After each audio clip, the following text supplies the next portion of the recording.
Are you looking for all the latest pro football news and content? Of course you are. Who doesn't love football? The question is, how do you get all the latest pro football news and content? There's so many different pro football podcasts on the internet. Which one do you choose? Which one is the right fit for you? Well, you go with the Across the Middle Show, one of the fastest growing football podcasts out right now.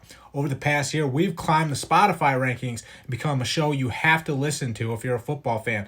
Find out if the Ravens will go all the way with Odell Beckham Jr. Find out if the Eagles did enough to make it back to the Super Bowl. You'll get all of our best stories for just $1 per month. All you have to do is sign up by clicking the link in the episode description box. So we have another great show for you today. I'm John Kuzma from the Across the Middle Show. We're going to start with, can Joe Burrow surpass Patrick Mahomes this year? To me, I'm saying that's not going to happen. I think Patrick Mahomes is the best quarterback in the league for a reason. I think Joe Burrow has a lot of help around him. I think Joe Burrow has benefited a lot from Jamar Chase and from T. Higgins. Don't get me wrong, having Travis Kelce is pretty nice for Patrick Mahomes. But, to me, Patrick Mahomes is the better player. There's no denying that. There's no debating that. Patrick Mahomes is the best quarterback in the league. Joe Burrow has had a lot of help. That's just a fact. You have to admit that, and you have to come to that realization that, he has had, Jamar Chase, T. Higgins, Tyler Boyd around him that has helped him, be the Joe Burrow that he's been. But would he be that same player if those guys weren't there? It would be a lot tougher on Joe Burrow if that wasn't the case. I think drafting Jamar Chase was a smart move by Joe Burrow because, remember, he went to the Bengals front office and told them to draft Jamar Chase to reunite them. Remember, they were teammates at LSU. So by getting the band back together, so to say, it helped Joe Burrow, take the Bengals all the way to a Super Bowl. The reality is, though, there's no doubt that, Patrick Mahomes is the best quarterback in the league. He's the guy that the league should be, the league should be following because, Patrick Mahomes right now is the face of the National Football League. Tom Brady was the face for all those years, Tom Brady and Bill Belichick. Well, now it's the Chiefs. You have Patrick Mahomes, you have Andy Reid. Those guys are running with the torch right now. Those guys are the ones that are carrying the league, so to say. I think Patrick Mahomes is just cut from a different cloth. He's got 2 Super Bowls. He's the guy that's getting it done, so to say. He's the guy that has taken his game to another level, taken the Chiefs to another level since he's been there. And, there's no debating that. Yeah, Joe Burrow is closing the gap and is within the top 5 quarterbacks in the league. So within reach of Patrick Mahomes, but he's still 2 Super Bowls away before we can even really have this discussion because, Joe Burrow has to win a Super Bowl before we even debate, Joe Burrow surpassing Patrick Mahomes. That's just not the case right now. He's got to win at least 1 Super Bowl before this question actually becomes a real question that we can debate. It's just how things are going right now. You can't sugarcoat it and say Joe Burrow can surpass Patrick Mahomes. I don't subscribe to that at all. I think it's totally different. I think Patrick Mahomes is the guy, and then there's a little bit of a gap between him and everyone else right now. 2 Super Bowls will do that, and not only that, look at the dominance that the Chiefs have had. All those AFC championship games, how they're always running the AFC West. It's a different team over there. They're built to win. They've backed it up. They deserve all the credit in the world. That's just how it's going for the Chiefs. That's how it's going for Patrick Mahomes. I don't really want to hear, can Joe Burrow surpass Patrick Mahomes? So I disagree. I don't think Joe Burrow can surpass Patrick Mahomes.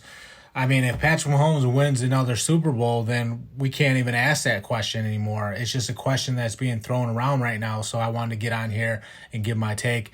I'm going Patrick Mahomes all the way. Joe Burrow's got to get a Super Bowl. He's got to get it done at least once before we can really talk about Joe Burrow and Patrick Mahomes in the same sentence. It's all Patrick Mahomes until Joe Burrow gets one.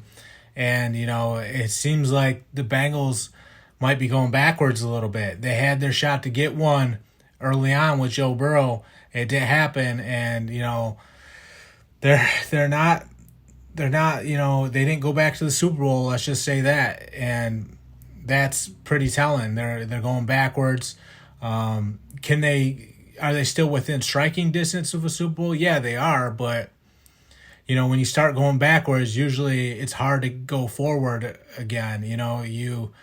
Once you start going backwards, you usually keep going backwards. At least in the National Football League, that's how it works. Hey, maybe I'm wrong, and maybe the Bengals shock the world this year and at least get one. Then we can really have this discussion. We can really have this debate. Right now, there is no discussion. There is no debate. It's all Patrick Mahomes. It's all Chiefs. The Bengals need to do a little bit more. Now, the Chiefs did lose some players on the offensive line. That's going to be tough to overcome. We'll see if Andy Reid can, bring the next guys along and have them step in and fill those holes that, were left by some of the players that left the Chiefs on the offensive line. It's something you had to keep an eye on. Can the protection hold up for Patrick Mahomes this year? Because that was a big reason they won another Super Bowl. They beefed up that offensive line. Andy Reid got the most out of those guys. And remember, they held up well against that Eagles defensive line. That Eagles defensive line was really, really good.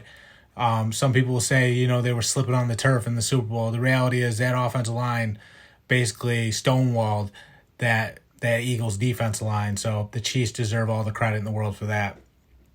The other story we have is the Anthony Richardson story. More good reports about Anthony Richardson. Sounds like the Colts finally have that quarterback that they've been waiting for so long. Remember, they went through all the veterans. It just wasn't working. They were just kind of putting a Band-Aid on the quarterback position. They kind of missed their window, waiting for the right quarterback to come along. The only guy that kind of did anything was Phillip Rivers, but he got bounced, I think, by the Bills in a playoff game. So Anthony Richardson, it's a fresh start for the Colts, and a guy with all the athletic talent in the world. I mean, I seen him just flick his wrist and throw this pass like 60 yards downfield like it was nothing. It was just effortless. He didn't even put all of his momentum into it. He didn't even, overexert himself. He just kind of flicked his wrist. The ball went 60 yards right into his receiver's hands. He was drifting to the right, so he wasn't even planted. It was effortless. There's no other way to describe it, and it was easy for Anthony Richardson. The fact that he can make those throws, I mean, it's going to be good for the Colts to have this young quarterback in there instead of putting a Band-Aid on the quarterback position with all these veterans that, everyone was basically a one and done there for the Colts. Well, now they have Anthony Richardson, a guy that can, step in there and really do his thing for a long time. Sounds like he's going to be the starter from day one. I think the Colts are going to be very, very happy with this pick. I think they were smart for getting Anthony Richardson and getting a guy that can be the face of their franchise for a very long time. Someone that has the ability to throw the football or take off and move the chains in those third and long situations. It's going to be tough to play man against Anthony Richardson because if those corners get ran off, he's just going to take off and run it and pick up a first down with his legs.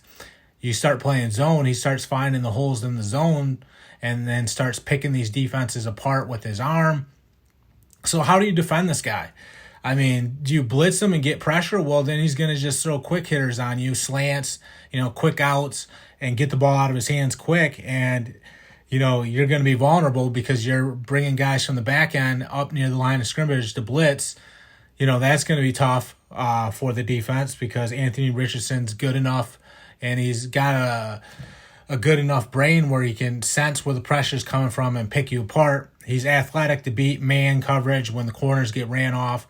There's so many different things that the guy can do that it's going to be an exciting brand of football for the Colts because they have this guy that can really bring something to the table for them, and it's at the most important position in the sport. They finally have that quarterback that they've been missing for so long, since Andrew Luck was here. Remember how good things were for the Colts when Andrew Luck was there.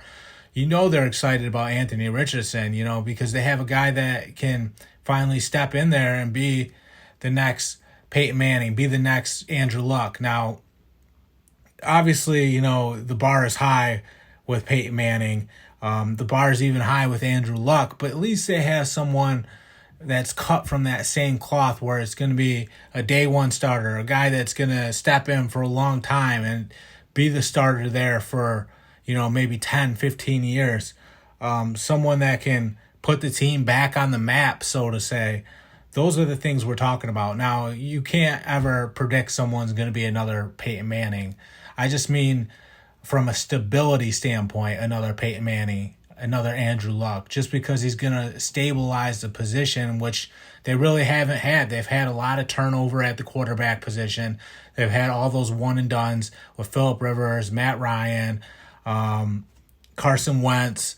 Now they actually have a real quarterback that's going to be there. He's going to be the guy. They're not going to have a new guy in there a year from now who's got to learn the playbook, who's got to meet all his teammates and adjust and adapt to a new system. That's not going to be the case. Anthony Richardson's going to be there for a long time. As long as he stays healthy, I see the sky being the limit for Anthony Richardson. The Colts have, they have their guy, and it's gonna change things for the better. You go from inconsistency at the quarterback position to stability at the quarterback position. Well, that's one of the fastest ways to transform your team in the National Football League. You get a guy in there that can really get it done for a long time. A guy that has all the physical tools in the world, a lot like Andrew Luck did. So certainly something to hang their hat on, something to build around, a foundational piece, a guy that is going to bring a desire to win, a burning desire to win to this team, a guy that's all in, a real competitor. I think he's going to uplift this team. He's going to make the people around him better. We're going to see the Colts, take a step in the right direction because of Anthony Richardson. That's all I got for this episode of the Cross the Middle Show. Thank you guys so much for listening. For $1 per month, you can sign up and be a member. Just check out the episode description box. Click the link. For $12 a year, you can support independent journalism. Thank you guys so much. Have a great day.